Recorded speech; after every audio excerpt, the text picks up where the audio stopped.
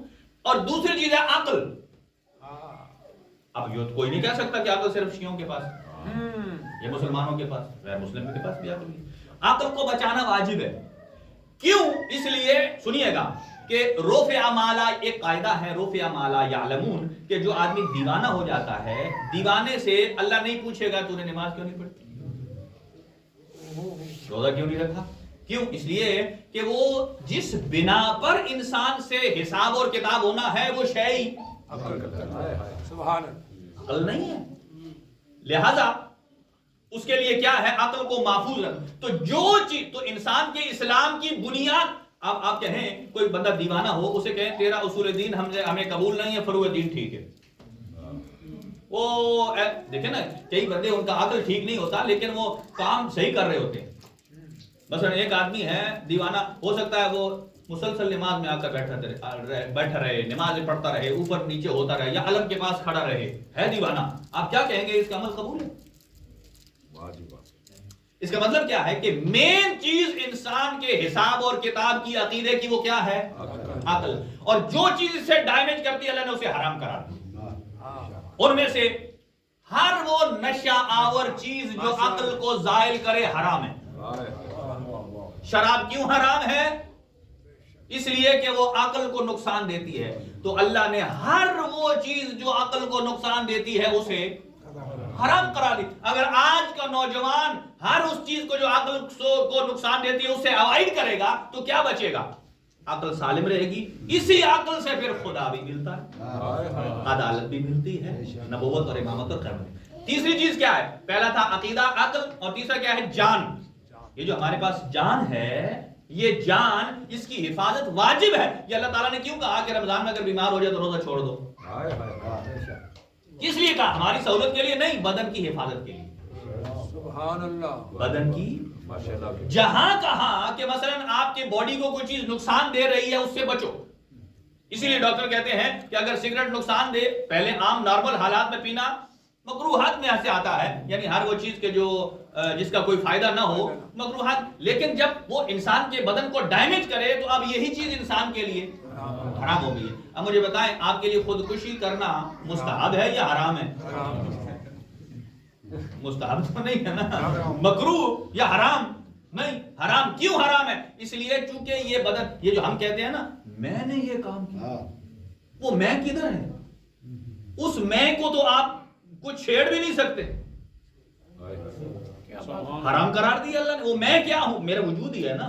اگر میرے وجود سے اس میں کو نکال دیا جائے جس کے لیے اللہ کہہ رہا ہے اس وجود کو بچانا, میں اسی کے اندر ہے. کہا جو اس میں کو یعنی اپنے وجود کو چیز نقصان دیتی ہے, خودکشی کرنا وہ حرام ہے.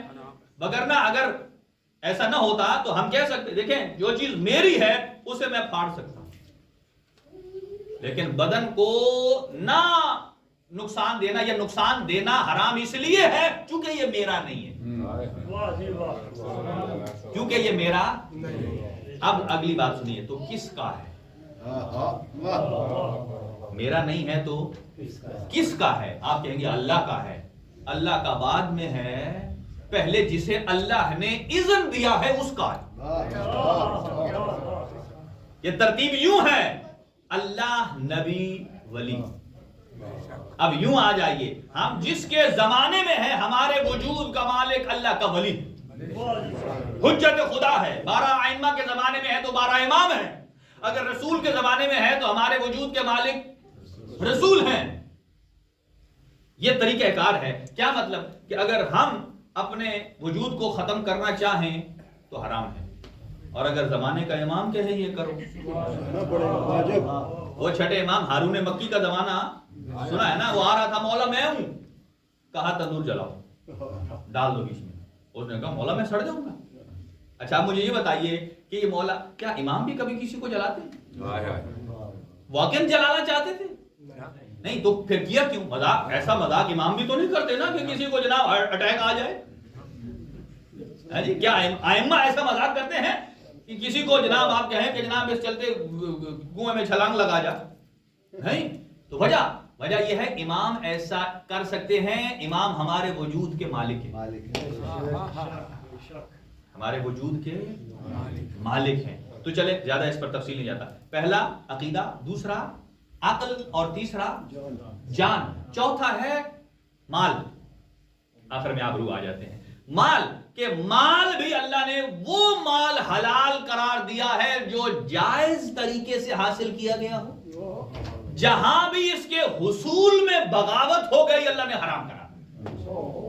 اگر کسی کا چوری کر لیا حرام، ڈاکہ مار لیا حرام، کسی کا لوٹ لیا حرام، کسی کا غبن کر لیا حرام، اور کسی کا کارڈ چوری کر کے پن کوڈ چوری کر لیا، پیسے نکال لیے تو حلال ہے حرام ہے۔ کیوں؟ چونکہ جہاں بھی یہ ذریعہ ناجائز ہو تو اللہ چاہتا ہے مال پاکیزہ رہے جس سے قوم و ملت پلے۔ اور اب آخری آ جاتا ہے آبرو۔ آبرو کیا ہوتی ہے؟ عزت اور آبرو۔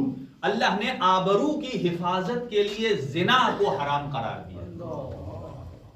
آبرو کی حفاظت کے لیے زنا کو، اگر یہاں یورپ میں رہنے والا بچہ ایک جوان ان 5 چیزوں پر قابو پا لے، اپنا عقیدہ صحیح کر لے، جو چیز عقیدے کو ڈیمیج کرتی ہے اسے چھوڑ دے۔ دوسرا ہے اپنی عقل کی محافظت، جو اپنی عقل کو محفوظ کر لے، جو اسے ڈیمیج کرتی ہے اسے بچے۔ اپنی جان کی حفاظت کرے، اپنے مال کی حفاظت کرے، اپنی آبرو کی حفاظت کرے۔ تو چھٹے امام فرماتے ہیں ایسا ہی بندہ جب بھی کہیں اللہ سے دعا مانگنے لگے گا تو جس لفظ سے خدا کو پکارے گا وہی لفظ اسم اعظم بن جائے گا۔ وہی لفظ کیا بن جائے گا؟ اسم اعظم بن جائے گا۔ اب آ جائیے، امام نے ارشاد فرمایا امام کی زندگی کے اہم پہلو ہیں۔ ایک تو یہ ہے امام کے مناظرات، امام نے علمی مناظرات کیے ہیں، اور اس کے ساتھ ساتھ معجزات ہیں، پھر اپنے شاگردوں کی تربیت ہے۔ میرے خیال وقت تمام ہے، میں صرف ہیڈنگ دے کر تمام کرتا ہوں کہ امام کا ایک معجزہ ہے کہ جو مامون الرشید نے 202 ہجری میں انعقاد کروایا کہ 200 باقی علماء تھے اور ان کے اوپر 2 بندے تھے، ایک مامون الرشید اور ایک امام رضا علیہ السلام، کہ 202 ہجری تھی اور بندے بھی 202 بلائے۔ اس نے سارے علماء کو بنایا، زرتشتی ہیں، ستارہ پرست ہیں، آتش پرست ہیں، صائبین ہیں، مجوسی ہیں، تورات والے ہیں، زبور والے ہیں، لیکن امام علی رضا علیہ السلام نے ہر ایک کو اس کی اپنی کتاب سے جواب دے کر مطمئن کیا۔ سبحان اللہ، آواز بلند سلام۔ چلے تینوں ایک تورات کا ایک جملہ سنا کر اسی پر اختتام کرتے ہیں کہ کسی شخص نے امام سے کہا، اس نے آ کر کہ تورات والا تھا یہودی، امام نے اس سے پوچھا کہ تو حضرت موسیٰ تک تو پیچھے سارے نبیوں کو مانتا ہے، بعد میں کیوں نہیں؟ کہا اس لیے کہ جیسے معجزات موسیٰ نبی نے دکھائے نا ویسے نہیں دکھائے۔ کہا ان کے بعد والوں نے تو اس سے اونچے دکھائے، حضرت عیسیٰ نے مردے زندہ کیے، نبی پاک نے تو وہ دکھائے ہیں کہ جو چاند کا 2 ٹکڑے ہو جانا، سورج کا پلٹنا گزشتہ کے پاس نہیں۔ وہ کہتا نہیں، وہ چونکہ معتبر کتابوں میں تھے اسی لیے ہم مان لیتے۔ فرماتے ہیں اگر میں تمہاری ہی معتبر کتابوں سے نکال کے دوں کہ موسیٰ بھی اللہ کے نبی ہیں، عیسیٰ بھی اللہ کے نبی ہیں، محمد مصطفیٰ بھی اللہ کے نبی ہیں، تو امام نے اسے کہا نکال تورات۔ جیسے آج کل ہمارے ہاں ہمارے قرآن ہے نا، کئی کم سن قاری ہیں پورے قرآن کو یاد کر، وہ لوگ ان کے کہتے ہیں کہ آپ قرآن کو درمیان سے کہیں سے بھی کھولیں، ٹھیک ہے؟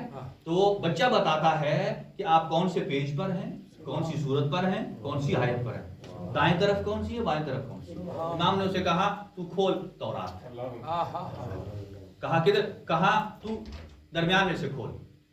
جب کھولی اس نے تو امام نے اس سے پوچھا کہ تو بتا کہ تورات کا خالی حافظ ہے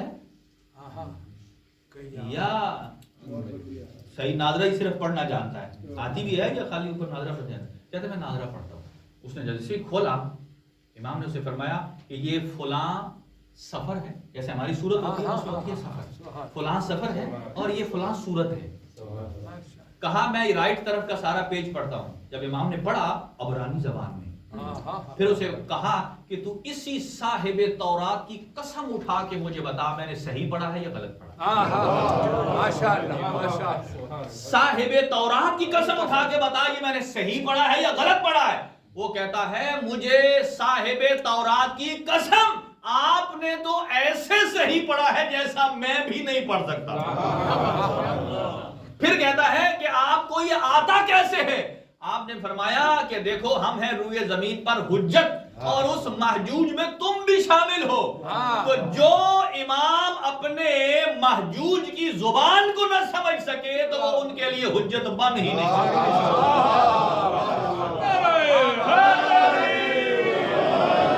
کچھ نو دیے شاہ خراسان بلند تر سلامت۔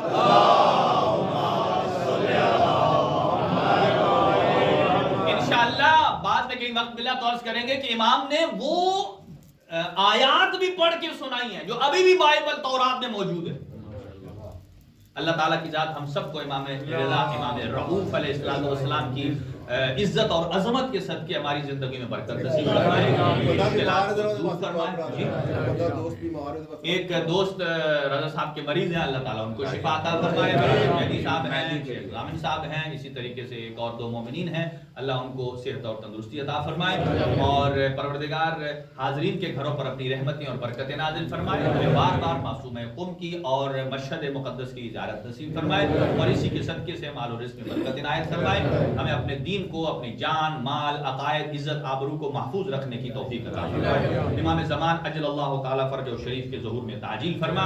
ایک اور مومنہ نے خاص طور سے درخواست دعا کی ہے، اللہ تعالیٰ کی ذات ان کو زندگی میں ترقیاں نصیب فرمائے، ان کی مشکلات کو آسان فرمائے، ان کو صحت اور تندرستی عطا فرمائے، اور ان کو حاسدین کی نظر سے محفوظ اور معمون فرمائے۔ ربنا تقبل دعا منا انک انت السمیع العلیم بجاہ محمد وآلہ الطاہرین۔